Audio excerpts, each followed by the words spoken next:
السلام علیکم ورحمۃ اللہ وبرکاتہ۔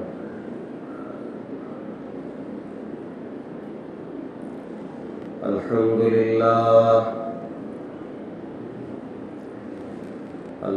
للہ نحمده ونستعینه ونستغفره ونؤمن به ونتوکل علیہ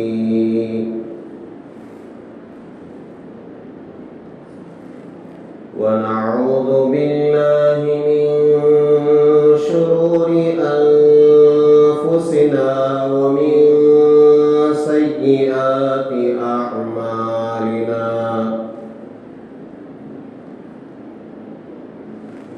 ونعوذ باللہ من شرور انفسنا ومن سیئات اعمالنا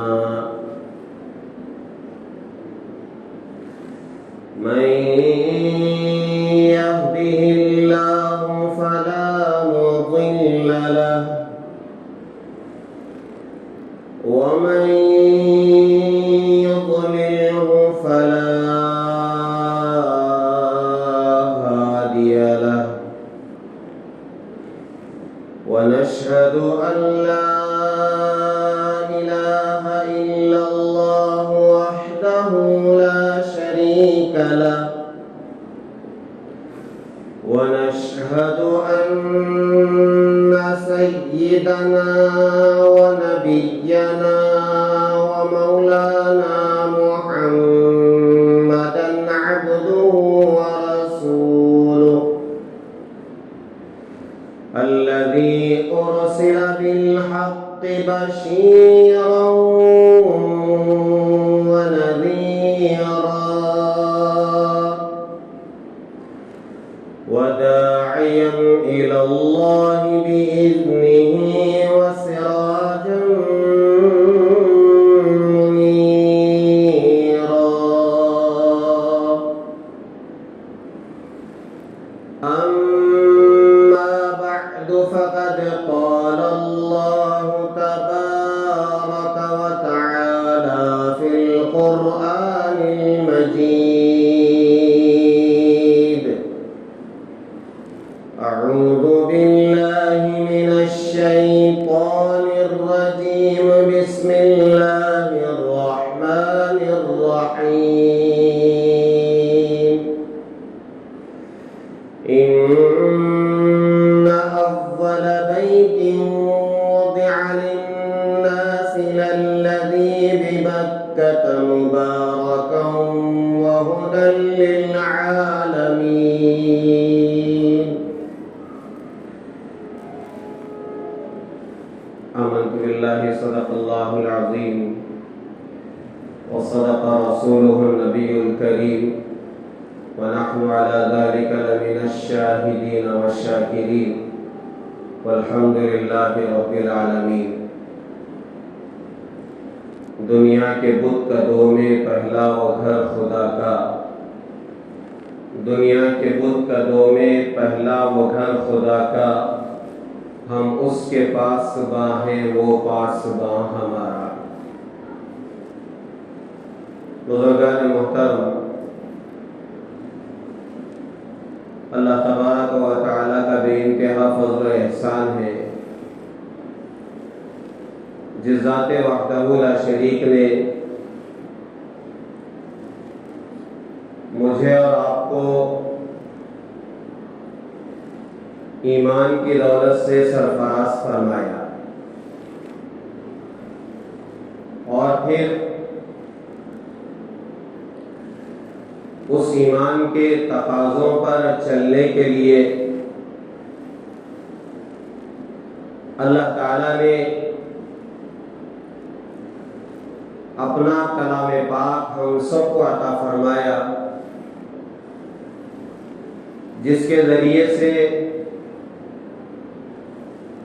ہم اللہ تعالیٰ کے احکامات پر اگر عمل کریں گے تو ہم اللہ تعالیٰ کی نظر میں پکے اور سچے مسلمان کہلائیں گے۔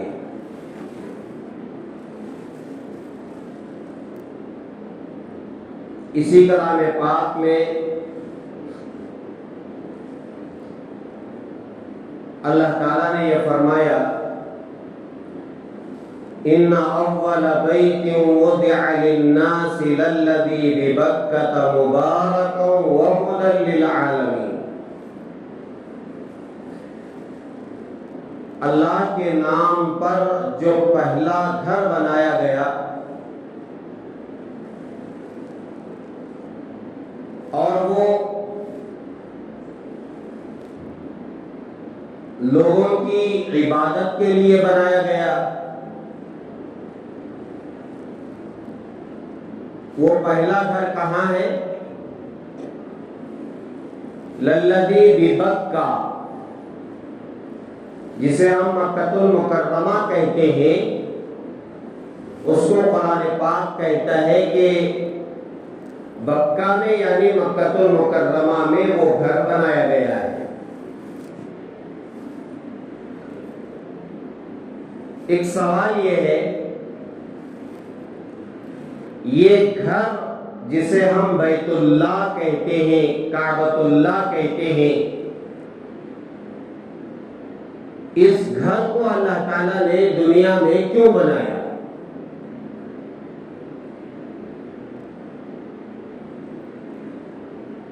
بزرگان محترم، آپ کو معلوم ہوگا کہ دنیا بنانے سے پہلے یہاں جو چیز تھی وہ صرف پانی ہی پانی تھی۔ جب اللہ تعالیٰ نے ارادہ کیا کہ دنیا کو بنائے اور اس دنیا کو شمال میں، جنوب میں، مشرق میں، مغرب میں پھیلائے، تو سب سے پہلے جو زمین شروع ہوئی ہے وہ وہیں سے شروع ہوئی ہے جہاں اس وقت کعبۃ اللہ موجود ہے۔ وہاں ایک ٹیلا شروع ہوا اور پھر وہ بڑھتا ہی چلا گیا، بڑھتا ہی چلا گیا، بڑھتا ہی چلا گیا۔ اسی لیے علماء فرماتے ہیں کہ اس جگہ کو وسط عالم کہتے ہیں، مرکز عالم کہتے ہیں، اول عالم کہتے ہیں۔ جہاں کعبۃ اللہ ہے، بیت اللہ ہے، اللہ کا پہلا گھر ہے، یہ پوری دنیا کا، پورے عالم کا سینٹر ہے، وسط ہے، بیچ ہے۔ اب اس گھر کو اللہ تعالیٰ نے کیوں بنایا ہے؟ دیکھیے، اللہ تعالیٰ نے انسانوں کو مٹی سے بنایا ہے اور پھر اس کے اندر ایک دل رکھا ہے جس کا کام ہے صرف اور صرف محبت کرنا۔ اب جب انسان اللہ تعالیٰ سے محبت کرتا ہے، اور محبت کرنے والی ذات سب سے پہلی جو ذات ہے کہ جس سے محبت کی جائے اور جس کی محبت دلوں میں بٹھائی جائے، وہ اللہ کی ذات ہے۔ اور پھر اس کے بعد رحمت دو عالم صلی اللہ علیہ وسلم کی ذات گرامی ہے کہ جن کی محبت دل میں ہونا چاہیے۔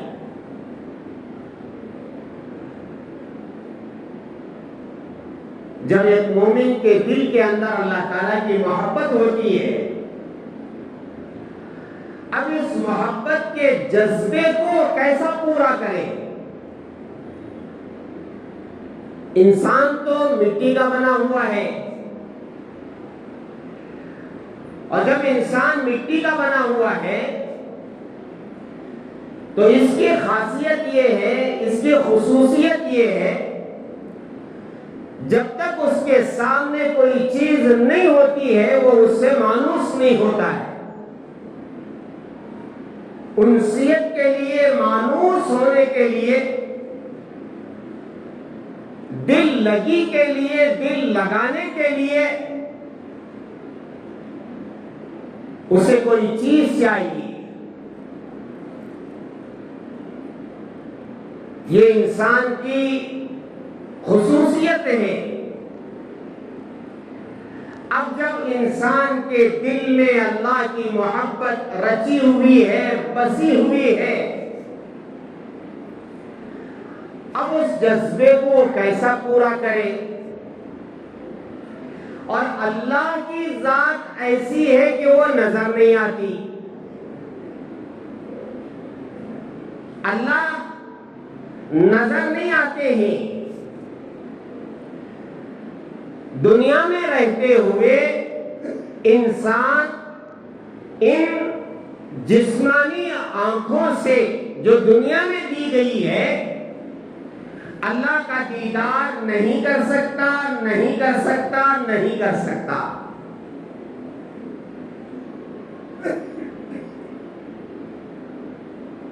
اللہ کی محبت ہے لیکن اللہ کو دیکھ نہیں سکتا. اور اللہ تعالیٰ نے یہ فضل یہ بھی فرمایا ہے کہ اللہ تعالیٰ سے اگر کوئی بات کرنا چاہے تو وہ بات کر سکتا ہے. اور جب کسی سے بات ہوتی ہے علماء نے لکھا ہے کہ بات کے بعد دیدار کا شوق پیدا ہوتا ہے. میری باتیں ذرا آپ غور سے سنیں. اللہ تعالیٰ سے آدمی محبت کر کے اللہ تعالیٰ سے باتیں کرنا شروع کر دیا. کیسے بات کرے گا؟ دیکھیے قرآن پاک میں اس کے 3 طریقے بتائے گئے ہیں کہ اللہ تعالیٰ انسانوں کے ساتھ کیسے بات کرتا ہے. وَمَا كَانَ لِبَشَرٍ أَن يُكَلِّمَهُ اللَّهُ إِلَّا وَحْيًا أَوْ مِنْ وَرَاءِ حِجَابٍ أَوْ يُرْسِلَ رَسُولًا فَيُوحِيَ بِإِذْنِهِ مَا يَشَاءُ. یہ 3 طریقے ہیں اللہ تعالیٰ سے بات کرنے کے. ایک طریقہ یہ ہے کسی بشر کے لیے ممکن ہی نہیں کہ وہ اللہ سے بات کرے مگر 3 طریقوں سے. مَا كَانَ لِبَشَرٍ أَن يُكَلِّمَهُ اللَّهُ إِلَّا وَحْيًا. ایک طریقہ ہے کہ اللہ تعالی اپنے بندوں کے دل میں بات ڈال دیتے ہیں جسے الہام کہتے ہیں.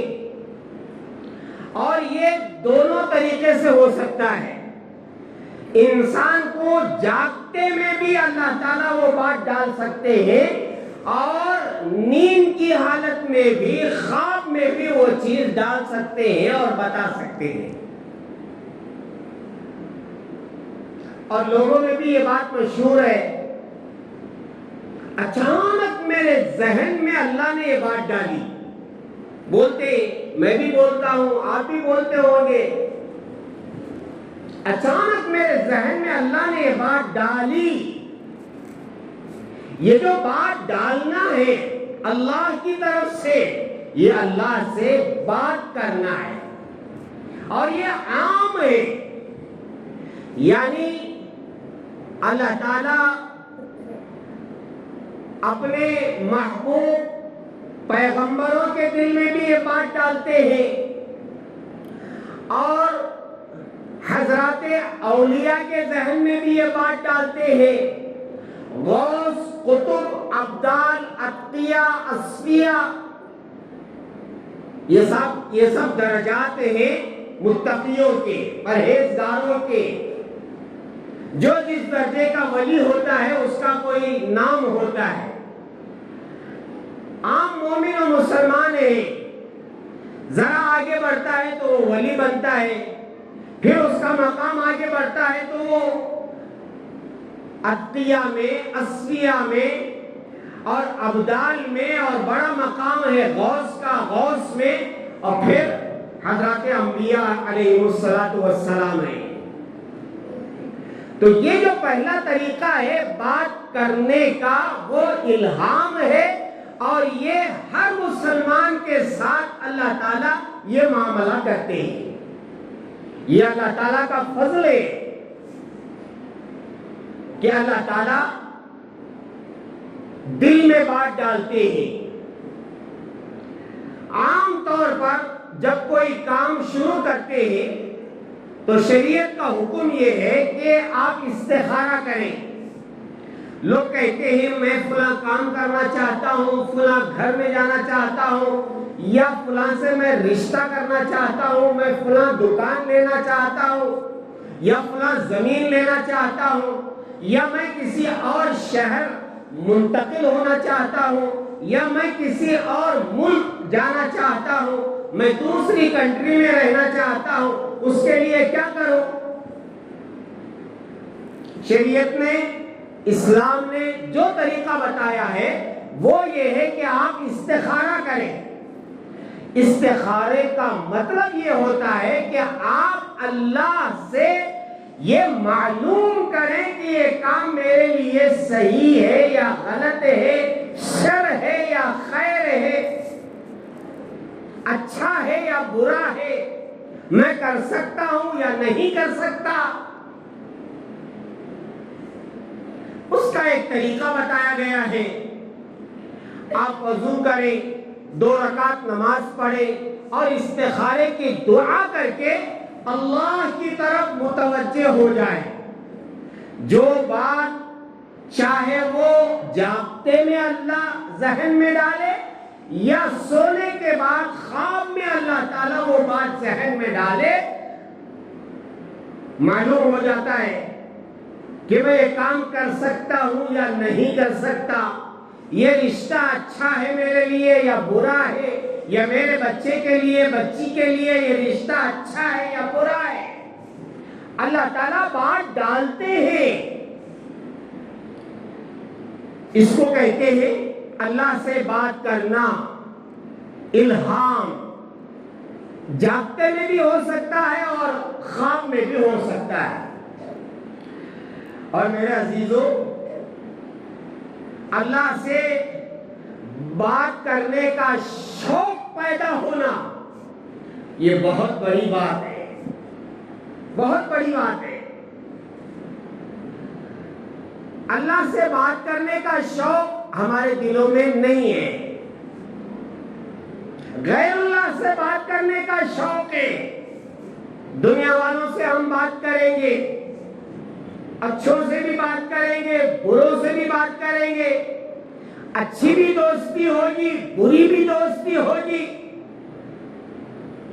اللہ سے بات کرنے کا شوق، حضرت علی رضی اللہ تعالیٰ عنہ فرماتے ہیں جب میں اللہ تعالیٰ سے بات کرنے کا ارادہ کرتا کہ میں بات کروں اور اللہ سنے، میں بات کروں اللہ سنے، تو میں نماز میں کھڑا ہو جاتا، میں بات کرتا اور اللہ سنتے۔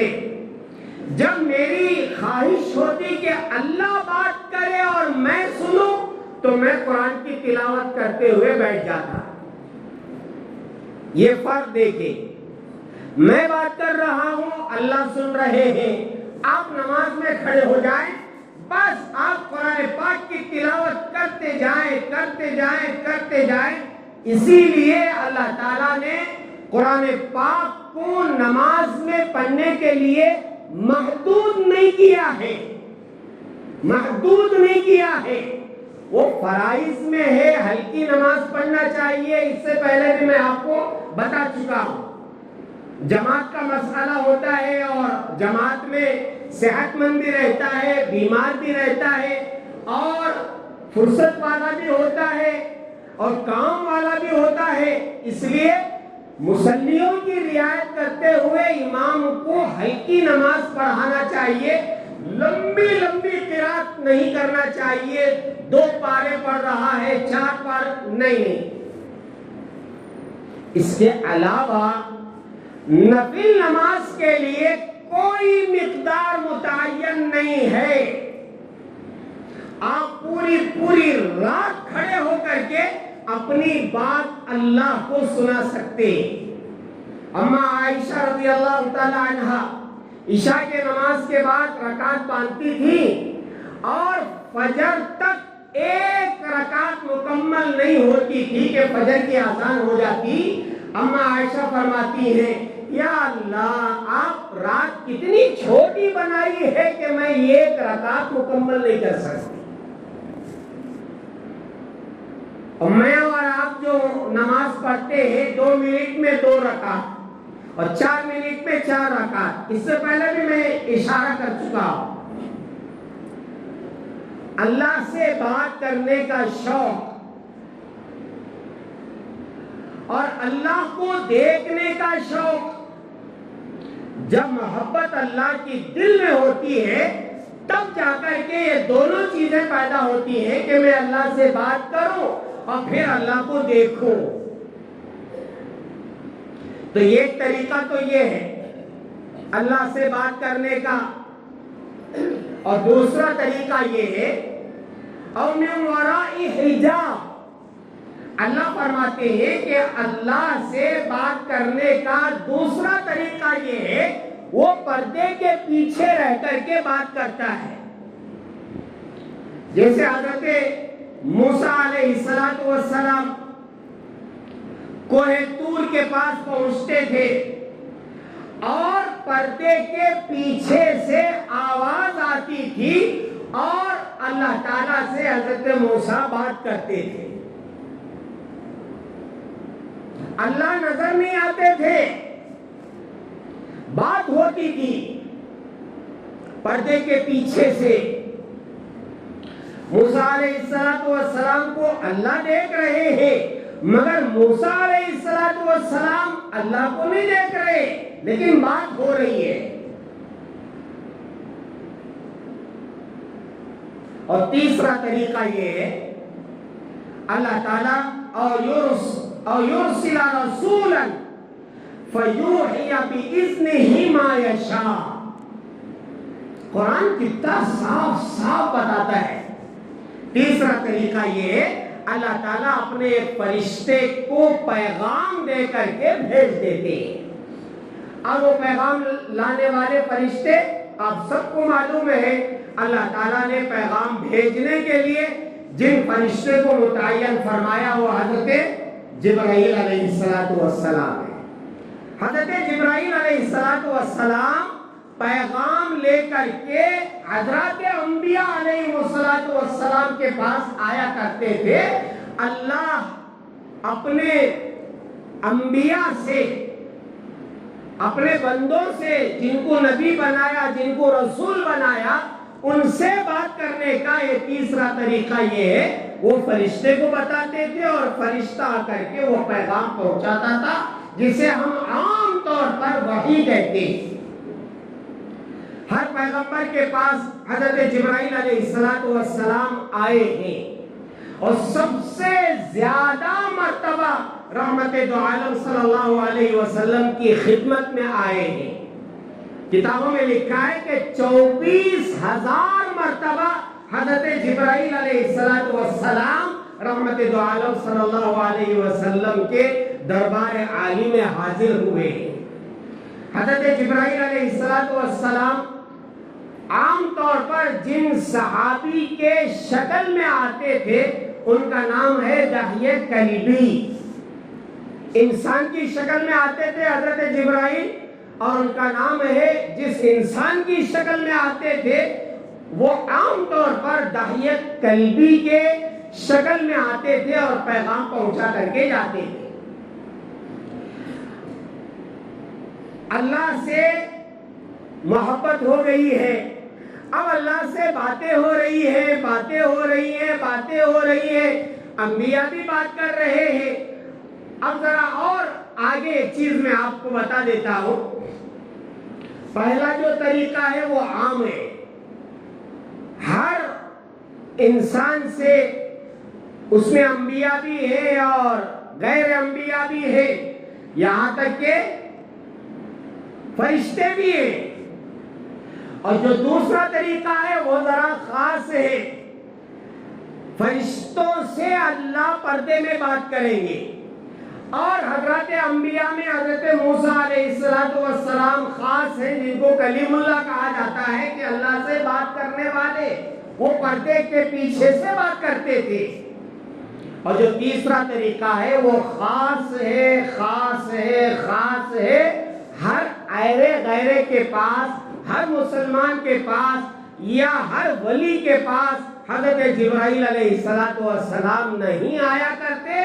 وہ خاص پیغام ہوتا ہے جو اللہ تعالیٰ اپنے پیغمبر کو اپنے فرشتے کے ذریعے سے پہنچانا چاہتے ہیں.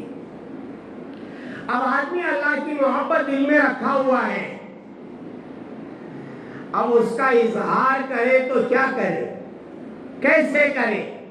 یا اللہ آپ نظر نہیں آتے، آپ سے ہم محبت کرتے ہیں. یا اللہ ہم آپ سے لپٹ کر کے رونا چاہتے ہیں، اپنی محبت کا اظہار کرنا چاہتے ہیں. اس کے لیے کیا کریں؟ اللہ نے فضل فرمایا، ہاں میں نے ہی آپ کو بنایا ہے، اور میں نے ہی آپ کو مٹی سے بنایا ہے، اور میں نے ہی آپ کے دل بنائے ہیں جن میں میری محبت ہے. اب اس کا اظہار کرنا چاہتے ہو تو میں نے اپنا ایک گھر بنایا ہے جس کو میں نے اپنی طرف نسبت کر کے بیت اللہ کیا. اللہ کا گھر ہے. اب انسان وہاں جائے اور جا کر کے اپنی محبت کا اظہار کرے. وہ جو جذبہ ہوتا ہے محبت کا، اسے پورا کرنے کے لیے آدمی کعبۃ اللہ، بیت اللہ، مکہ المکرمہ پہنچتا ہے. اور پہنچ کر کے جب کعبۃ اللہ پر اس کی نظر پڑتی ہے، اس لیے کہ یہاں رہ کر کے اپنے مقام پر رہ کر کے اس نے اللہ کو خوب یاد کیا، خوب یاد کیا، خوب یاد کیا، اور پھر بلکتا ہوا، تڑپتا ہوا وہاں تک پہنچا ہے. اور جب پہلی نگاہ کعبۃ اللہ پر پڑتی ہے، میرے عزیزوں، میرے پیاروں، اس محبت میں آدمی جو آنسو بہاتا ہے اور پھر اس کے ہاتھ و پیر جو کانپنے شروع ہو جاتے ہیں، یہ میرے اللہ کا گھر ہے. اور پھر جاتے جاتے جاتے ایک وقت ایسا بھی آتا ہے، غلاف پکڑ کر کے وہ روتا ہے، ملتزم پر چمٹ کر کے وہ روتا ہے. رحمت دو عالم صلی اللہ علیہ وسلم ملتزم پر ایسے چمٹ جاتے تھے جیسے چھوٹا دودھ پیتا بچہ اپنی ماں کے سینے سے لپٹ جاتا ہے. ایسے رحمت دو عالم صلی اللہ علیہ وسلم کعبۃ اللہ سے لپٹ جاتے تھے، رویا کرتے تھے. ہاں، کعبۃ اللہ کو اللہ نے بنا کر کے ہمارے اوپر بڑا احسان کیا اور فرمایا، دیکھو یہ میرا گھر ہے، اس کی طرف رخ کر کے نماز پڑھنا. تم جہاں کہیں بھی رہو، مشرق میں، مغرب میں، شمال میں، جنوب میں، جہاں کہیں رہو، اس کی طرف رخ کر کے نماز پڑھنا. یہ حکم دے کر اللہ تعالیٰ نے ہم پر بڑا احسان کیا ہے. دنیا کی ساری مسجدیں ان کا رخ کعبۃ اللہ کی طرف ہے. قبلہ رکھنے کا، قبلے کی سمت رکھنے کا مستقل ایک علم ہے. جہت قبلہ، قبلے کی طرف رخ کر کے اس مسجد کو بنانا ہے، ایک باقاعدہ وہ علم ہے. اس علم کے تحت معلوم کیا جاتا ہے کہ قبلہ کدھر ہے. تو میرے عزیزوں، کعبۃ اللہ کو دیکھنے کے لیے، اس کا طواف کرنے کے لیے، اس سے لپٹ کر رونے کے لیے اور اس سے چمٹ کر کے اپنی محبت کا اظہار کرنے کے لیے حجاج اکرام پوری دنیا سے وہاں پہنچ رہے ہیں. میں ایک واقعہ عرض کر کے اپنی بات ختم کرتا ہوں کہ وہاں پہنچنے والے کس طرح پہنچتے ہیں. بڑا عجیب و غریب واقعہ ہے، کس طرح لوگ پہنچتے ہیں. اب ہم اپنی آنکھوں سے دیکھ رہے ہیں، ہمارے رشتہ دار کار میں سفر کرتے ہیں اور جا کر کے فلائٹ میں بیٹھ جاتے ہیں اور اڑ کر کے جدہ پہنچ جاتے ہیں اور پھر وہاں سے کار کے ذریعے سے مکہ پہنچ جاتے ہیں. سارا کا سارا ایئر کنڈیشن ہے, ٹھنڈی ہوائیں ہیں. میں آپ کو ایک اپاہج جن کے دونوں پیر نہیں لیکن اللہ کی محبت دل میں کوٹ کر کے بھری ہوئی ہے, اب اس کا اظہار کرے تو کیسے کرے؟ اللہ میں تیرے گھر کو آنا چاہتا ہوں. اللہ نے توفیق دی تو وہ زمین سے گھسیٹتے ہوئے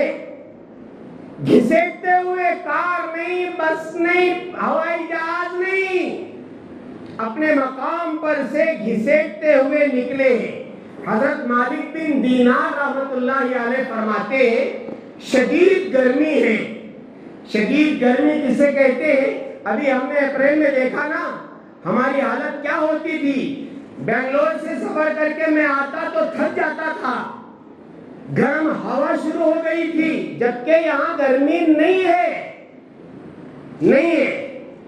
آپ نے اخبارات میں سنا ہوگا یا سن رہے ہوں گے 50 کے اوپر نارتھ سائڈ میں 52 گرمی, حالت خراب ہو جاتی ہے. حضرت مالک بن دینار رحمت اللہ علیہ فرماتے ہیں میں گھر سے کسی کام سے باہر نکلا, حالانکہ وہ وقت گرمی کا تھا, کوئی باہر نہیں نکل سکتا تھا. پرندے بھی درختوں کے پاس پتوں کے سائے میں بیٹھ کر کے گرمی سے بچ رہے تھے. ایسی گرمی. میں دیکھا کہ ایک اللہ کے ولی, ایک صاحب جن کے دونوں پاؤں نہیں ہیں, گھسک کر کے جا رہے ہیں. میں نے ان کو سلام کیا اور پوچھا گرمی ہے, کہاں جا رہے ہیں, آئے تھوڑی دیر آرام کریں. انہوں نے کہا کہ مالک بن دینار میں حج کے لیے نکلا ہوں. مالک بن دینار فرماتے ہیں آپ حج کے لیے نکلے؟ ہاں میں حج کے لیے نکلا ہوں, کوئی سواری نہیں.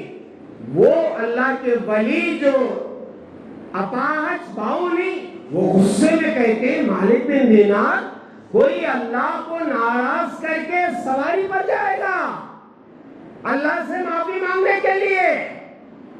سواری پر نہیں, مجھے شرم آتی ہے سواری پر جانے, میں رینگتے ہوئے نکلا ہوں.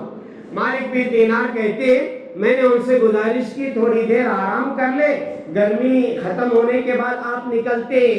انہوں نے کہا نہیں, میں رینگتے ہوئے نکلا ہوں, کہیں ایسا نہ ہو کہ میں تاخیر سے پہنچوں اور حج ہو جائے. میں وقت پر پہنچنا چاہتا ہوں, اس لیے کہ حج متعین دن میں ہوتا ہے, 8, 9, 10, 11, 12 اور ایک دن اگر چاہے تو 13. یہ 6 دن میں حج ہوتا ہے. اگر اس وقت نہیں پہنچے تو وہ حج نہیں ہوگا. تو انہوں نے معذرت کی, میں یہاں سے چلتا ہوں, پھر کبھی ملیں گے. وہ صاحب رینگتے ہوئے نکل گئے. سنو, مالک بن دینار رحمت اللہ علیہ فرماتے ہیں اسی سال میں بھی حج میں اللہ نے توفیق دی تو میں وہاں پہنچ گیا. میں وہاں جا کر کے کعبۃ اللہ کو دیکھا, عمرہ کیا, اور پھر اس کے بعد حج کے ایام شروع ہوئے. میں مینا گیا, عرفات گیا, مزدلفہ میں نے رات گزاری, اور رات گزار کر کے میں صبح مینا آیا شیطان کو کنکریاں مارنے کے لیے. 10 ذی الحجہ کو حاجی مزدلفہ سے مینا کو آتا ہے اور اس کا پہلا کام یہ ہوتا ہے کہ وہ بڑے شیطان کو کنکریاں مارے. حضرت فرماتے ہیں مالک بن دینار رحمت اللہ علیہ میں کنکریاں مارنے کے لیے بڑے شیطان کے پاس پہنچا تو کیا دیکھتا ہوں کہ ایک بڑا مجمع ہے, گھیرے ہوئے ہیں. میں کنکریاں مار کر کے وہاں پہنچا اور جا کر کے پوچھا کہ یہ کیا ہو رہا ہے, آپ کیوں جمع ہو گئے ہیں؟ انہوں نے کہا کہ ایک اللہ کا بندہ ہے اور اس طرح رو رو کے دعائیں کر رہا ہے, ان کا رونا دیکھ کر کے ہم رو رہے ہیں اور ان کے ساتھ ہم کھڑے ہو کر کے دعا کر رہے ہیں. مالک بن دینار رحمت اللہ علیہ فرماتے لوگوں کو ہٹاتے ہوئے ذرا میں اندر پہنچا، دیکھا تو وہی اپاہج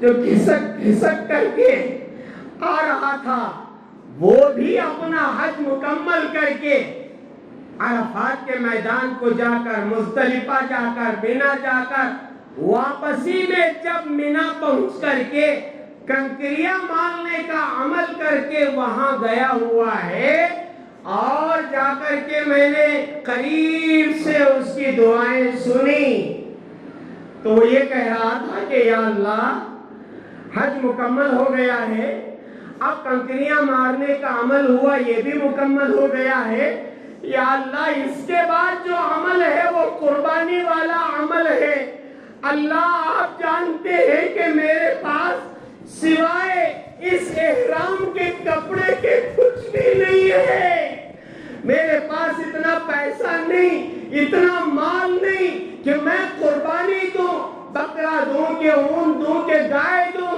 یا اللہ میرے پاس قربانی کے لیے کچھ بھی نہیں ہے سوائے احرام کے 2 کپڑوں کے، لیکن یا اللہ میں قربانی بکرے گائے کی نہیں، اپنی قربانی دینا چاہتا ہوں، یا اللہ بجائے گائے کی قربانی کے میں اپنی قربانی دینا چاہتا ہوں، میری قربانی کو آپ قبول کیجئے، یہ کہہ کر کے وہ سر نیچے کیا اور اس کا انتقال ہوا۔